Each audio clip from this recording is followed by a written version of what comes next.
Take a look at this short video about how investments are behaving. In this video, we look at past market crashes and look at the current market turmoil caused by the COVID-19 pandemic in this context. The video was produced by Anchor Asset Strategists, a division of Anchor Capital.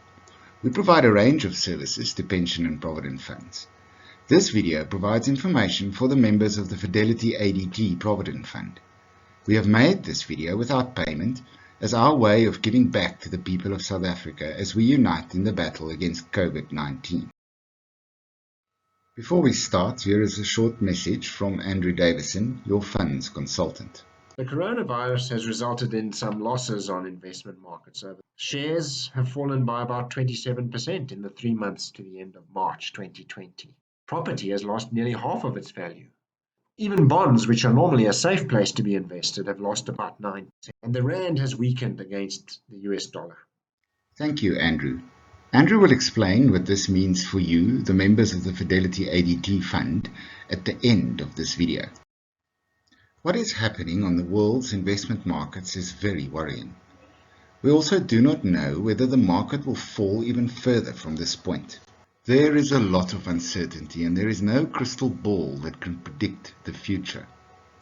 One thing we do know for sure is that it is not a good idea to make any decision in a state of panic and during times of uncertainty. This graph shows the US stock market since the 1st of January of this year. When you look at how the market has fallen since the end of February, it looks more scary than it actually is. This graph shows the US stock market since the beginning of 2009 to the end of December 2019.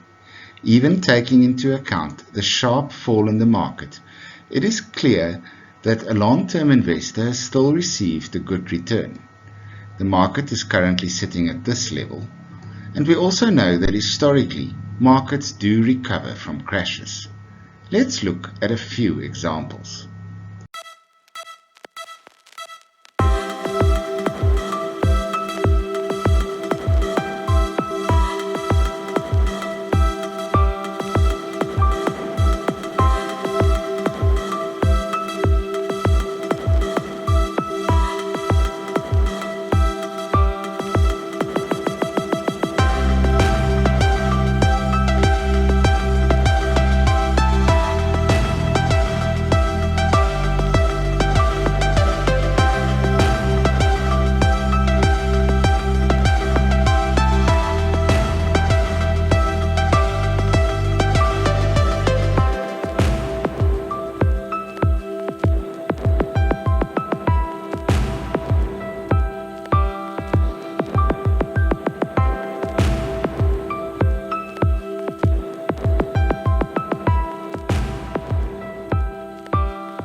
Here is all the proof that you will ever need to avoid panic selling and withdrawing investments at the bottom of a market crash.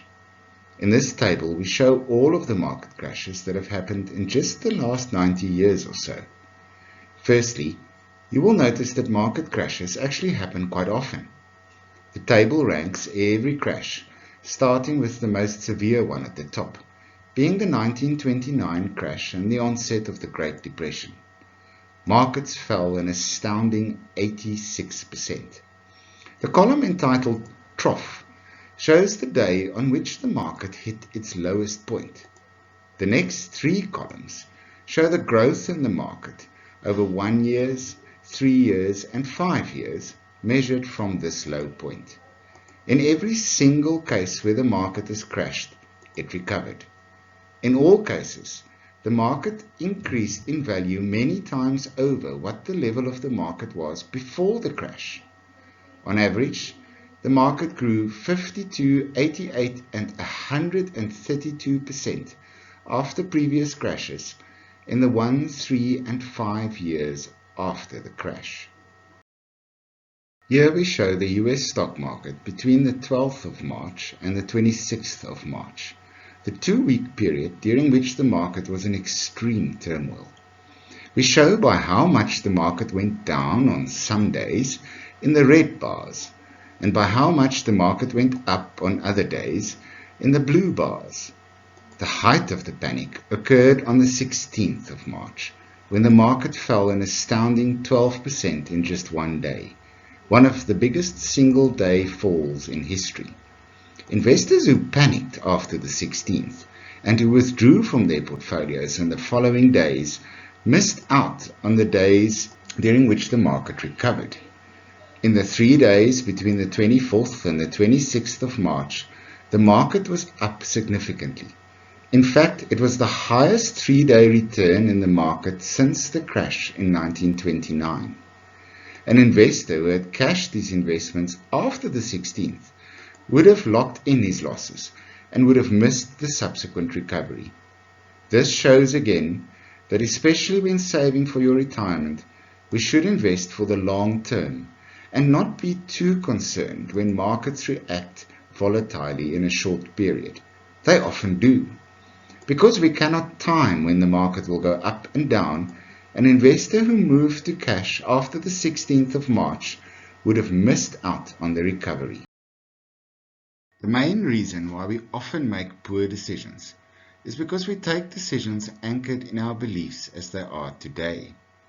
The most common reason for poor decisions is that we fail to take into account how we may feel differently about our circumstances tomorrow.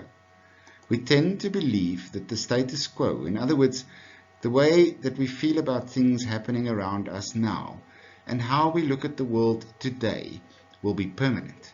We do not factor in that things can change, and in fact often does, which may cause us to have a different view. How will the world look when a vaccine is available for COVID-19?